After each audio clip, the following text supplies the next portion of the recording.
Kaluluwa ni Nasir.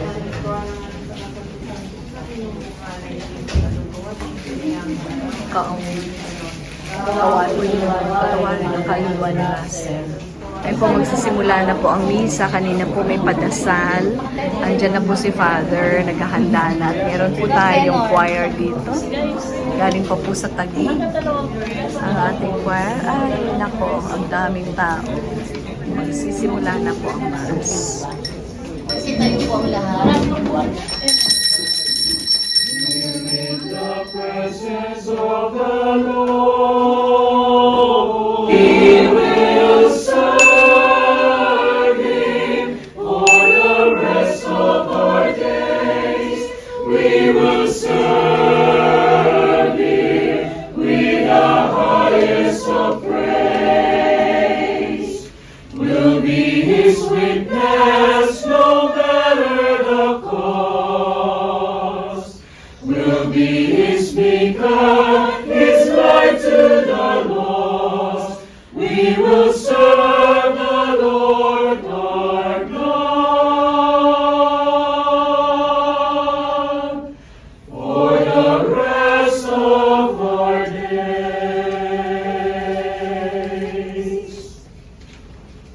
Sa ngalan ng Ama, ng Anak at ng Espiritu Santo, sumainyo ang Panginoon. At sumayin. Mga kapatid, halin at manawagan kay Jesucristo, ang ating mga kapatid na yumaw, sila Russell at si Mark Anthony, ay pagkalooban niya ng awa at kalinga. Ipanalangin natin ang kapayapaan ng kanilang kaluluwa at ipanalangin din natin ang kaniyang mga naulila upang patuloy sila ay manalig sa dakilang pag-ibig at habag ng Diyos. At upang tayo maging marapat humanap sa banal na pagdiriwang, aminin natin ang ating mga kasalanan.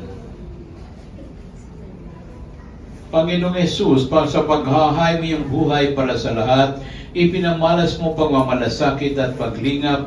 Panginoon, kaawaan mo kami. Panginoon, kaawaan mo kami. Panginoon Yesus, sa iyong pagkahimlay sa kamatayan, nakiisa ka sa aming abang kalagayan. Kristo, kaawaan mo kami. Kristo, kaawaan mo kami. Panginoong Yesus, sa iyong muling pagkabuhay, pinatatag mo ang aming pananampalataya sa walang hanggang buhay sa kabila. Panginoon, kaawaan mo kami. Panginoon, kaawaan mo kami. Kawanawa ng Panginoong Yesus ang ating mga kapatid na yumaw, patawarin ang kanilang mga kasalanan at patnubayan sila sa buhay na walang hanggan. Amen. Manalangin tayo. Ama naming makapangyarihan, sa iyong piling nabubuhay ang mga pumanap at lumiligayang lubos sa mga banal.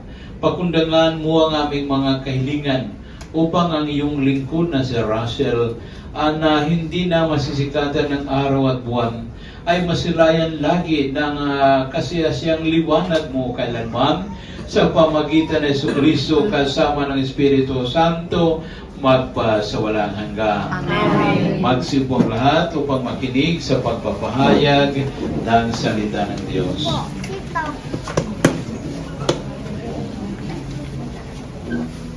Pagbasa mula sa unang sulat ni Apostol San Pablo sa mga taga-Tesalonica.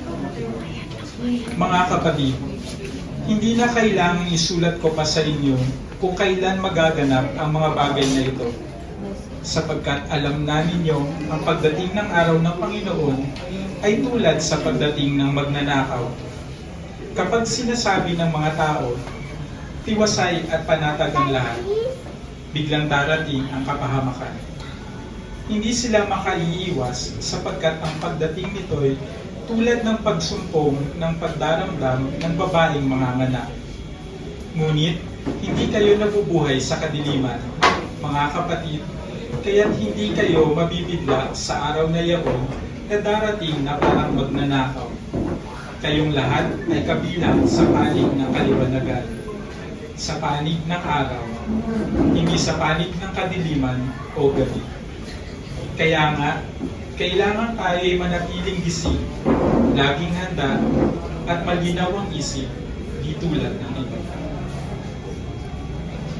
ang salita ng Diyos. Salamat sa Diyos. Ang salmong tugunan, sa dilim ng kamatayan, kapiling natin may kapal. Sa dilim ng kamatayan, kapiling natin may kapal. Pastol na nagtataguyod, sa akin ay kumukupkob. Ang Panginoong ating Diyos, buhay ko'y hindi magdarako. Ako'y hindi maghihikahos. Sa dilim ng kamatayan, kapiling natin may Piling natin kapal. may kapal. Sa mainam na pastulan, ako ay pinahihimlay. Ako'y kanyang inaakay sa tahimik na batisan upang lakas ay makamtan. Tugon. Sa dilim ng kamatayan, kapiling natin may kapal. Ang pangako niya sa akin, tapat at di babawiin.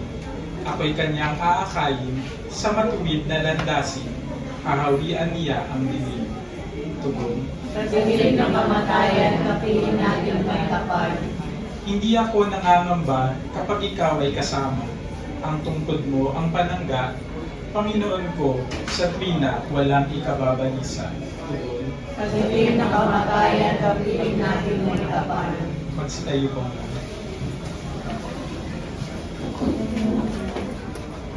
Alleluia, Alleluia. Wikain mo po, nakikinig ako sa iyong mga salita. Alleluia, Alleluia, Alleluia. Sumayin niyo ang Panginoon. At sumayin din. Ang mabuting balita ng Panginoon ayon kay San Marcos. Panginoon. Noong panahon yun, sinabi ni Jesus, walang nakaalam ng araw o oras ng pagsapit ng araw ng Panginoon. Kahit ang mga anghel sa kalangitan, ang anak lamang ay siya lamang ang nakakalam nito. Kaya mag-ingat kayo at maging handa sapagkat hindi nyo alam kung kailan ito mangyayari. Katulad nito isang taong umalis upang maglakbay sa malayong lupain. Ipinamahala ang kanyang tahanan sa mga lipid at binigyan ng kanyang gawain at inutusan ang bantay pinto na maging laging handa sa kaniyang pagdating. Kayong din naman, maging handa kayo lagi sapagkat hindi ninyo alam kung kailan darating ang puno ng sambahayan. Maaring sa pagdilim, sa ating gabi, o madaling araw, o kaya sa umaga. Baka sa kanyang biglang pagdating, maratnan kayong natutulog. Ang sinasabi ko sa inyo ay sinasabi ko sa inyong lahat. Maging handa kayo. Mga kapatid, ang mabuting balita ng Panginoon. Pinupuri ka namin, Panginoong Jesucristo. Magsipong lahat, isang maiksing pagninilay sa ating huling pagbibigay-pugay sa huling lamay ng ating kapatid na yumaw si Russell at na kung saan dinadala tayo sa ating pagnilay-nilay tungkol sa ating ebanghelyo na kung saan ito ay isang pabala at paalaala para sa atin lahat. Ito isang realidad na nangyayari sa atin ay ang tungkol sa kamatayan. Walang pinipili ang kamatayan. Bata, matanda, mayaman, mahirap, tayong lahat ay daranasin natin ang katotohanan ito. Pero dahil walang sino mang nakakalam kung saan kailan itong mangyayari, kaya ayon pa man sa ating ebanghelyo, maging handa kayo. Maging handa kayo sa pagtanggap sa katotohanan ito. Maging handa kayo sapagkat walang sino mang nakakalam kung kailan mangyayari ang katotohanan ito. Kaya nagsisilbi ito isang pabala at reminder para sa atin lahat. Ang mahalaga ay palagi tayong handa. Anumang oras ito'y dumating, sa pagdilim, sa ating gabi, sa madaling araw, kaya naman sa araw ay kinakailangan laging handa. Kaya ito rin ang ginagawa nating araw-araw, gawin natin ito bilang paraan ng paghahanda para sa bagay na ito. Sapagkat, ulitin ko, ayon pa man sa ating ebanghelyo, walang sino mang nakakaalam. Maski ang mga anghel sa kalangitan, ang Ama lamang ang nakakalam. Kaya mag-ingat kayo at maging handa sapagkat hindi natin alam kung kailan ito mangyayari. Kaya sinabi ng Panginoon, ito para sa atin, hindi lamang para sa kanyang mga alagad, kundi para sa atin lahat. Maging handa kayo. Amen. Tumayo ang lahat. Mga kapatid, halina't manalangin na sa amang nasa langit nang tayo ay ang ating kapatid na yumaw ay makapisan sa buhay na walang hanggang. Ang ating tugon, pagkalooban mo kami ng bagong buhay kay Kristo. Pagkalooban mo kami ng bagong buhay kay Kristo. Ama naming makapangyarihan, ginising ng iyong anak ang kaibigan niyong si Lazaro sa pagkaibig sa kamatayan, bagong buhay kay Kristo. Ama naming maawain, karamay ng mga namimighati ang aming Panginoong Jesucristo. Ipadamo mo ang iyong pagdamay sa mga nagdadalamhating minamahal sa buhay. Pagkalooban mo kami ng bagong buhay kay Kristo.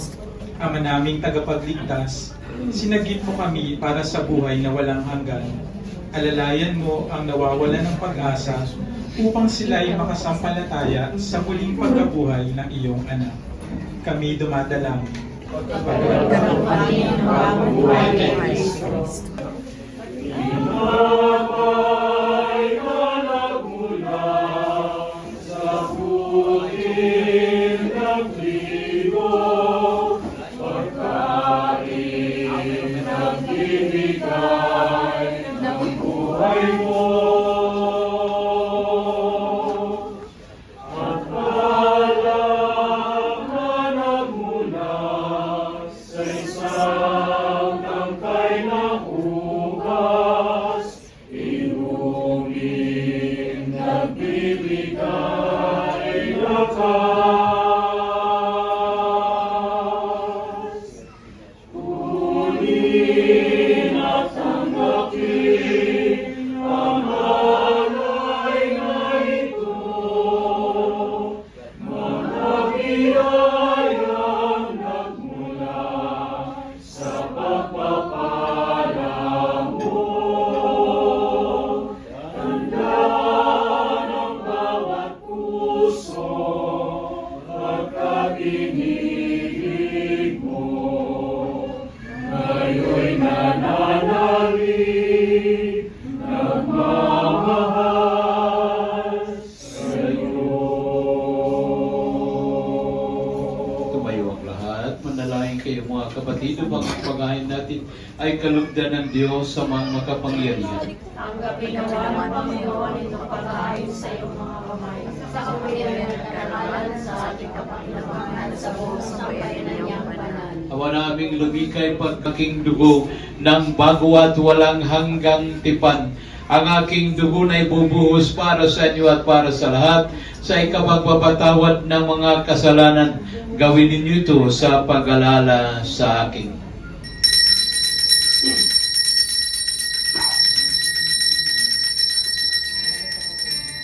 Ang misteryo ng pananampalataya. Si Kristo ay gunitahin, sa inihain, bilang pagkain inumin, pinagsasaluhan natin, hanggang sa siya'y dumating, hanggang sa siya'y dumating.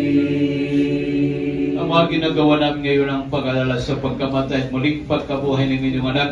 Kaya tinaalay namin sa iyo ang tinapay na nagbibigay buhay at ang kalis na nagkakalob ng kaligtasan. Kami nagpapasalamat dahil kami yung minarapat at tumayo sa harap mo para maglingkod sa iyo. Isinasamo namin kaming magsasalo-salo sa katawan at dugo ni Kristo, mabuklod sa pagkakaisa sa pamagitan ng Espiritu Santo. Amalingapin mo ang iyong simbahan laganap sa buong daigdig. Puspusin mo kami sa pag-ibig, kaysa ni Francisco naming Papa, ni Jesse naming Obispo at ang tanan kaparian. Alalahanin mo si Russell na tinawag mo mula sa daigdig neto noong siya binyagan siya na kaisa ni Kristo. Ngayon siya ay pumanaw. Naway makaisa siya ni Kristo sa muling pagkabuhay. Kawaan mo siya at patuloyin sa inyong kaliwanagan. Kawaan mo at pangidapatin kaming lahat na magkasalo sa iyong buhay na walang wakas. Kaisa ng mahal na Virhen Maria, Ina ng Diyos. Kaisa ni Senyor San Jose na kanyang kabiyak ng puso, kaisa ng mga apostol at lahat ng mga banal na namuhay dito sa daigdig ng kalugod-lugod sa iyo, may pagdiwang nawa namin ang pagpupuri sa ikararangal mo sa pamagitan ng iyong anak naming Panginoong Jesucristo. Sa pamagitan ni Kristo, kasama niya at sa Kanya, ang lahat ng parangal at papuri sa iyo, Diyos amang makapangyarihan, kasama ng Espiritu Santo, magpa sa walang hanggan. Amen. Amen.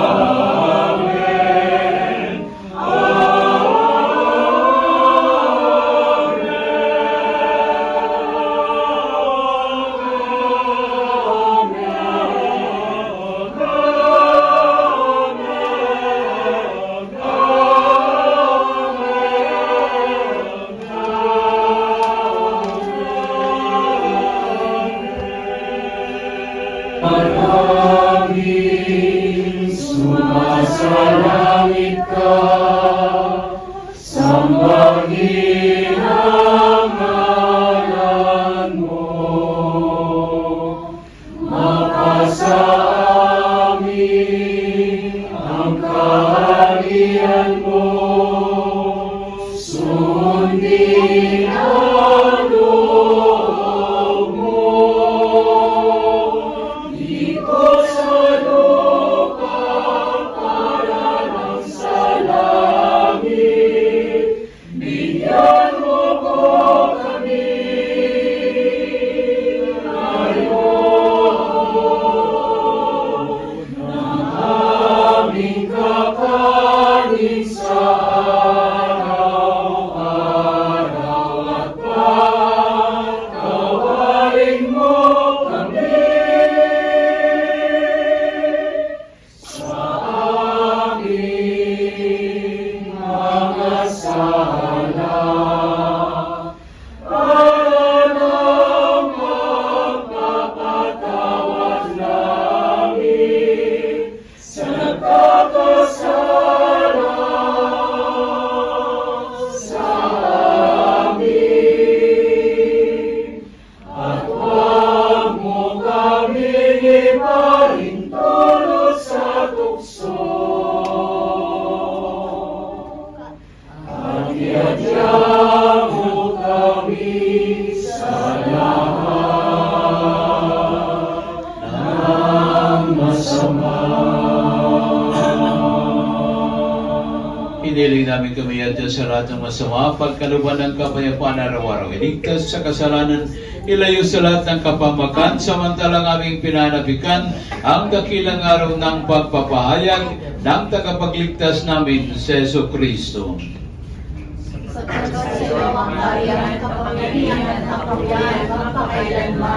Panginoon Jesucristo, sinabi mo sa inyong mga apostol, kapayapaan ang iniiwan ko sa inyo, ang aking kapayapaan ang ibinibigay ko sa inyo. Tungayan mo ang aming pananampalataya at huwag ang aming pagkakasala. Pagkalooban mo kami ng kapayapaan at pagkakaisa magpa sa walang hanggang. Ang kapayapaan ng Panginoon ay laging sumainyo. Sumayin. Magbigayan tayo ng kapayapaan sa isa't isa. Peace with you. Peace sa inyo lahat. Peace sa inyo. Kordero ng Diyos na nakaalis ng mga kasalanan.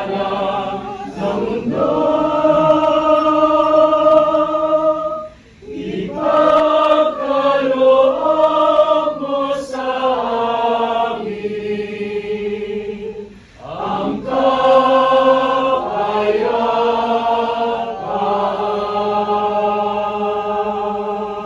Narito ang kordero ng Diyos ang nag-aalis sa mga kasalanan ng sanlibutan. Mapalad ang mga yayahan sa banal na piging.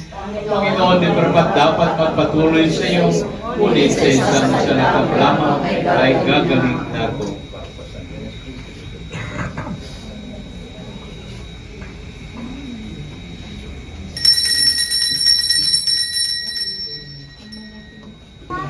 My life is in your hand. You read my thoughts from far away.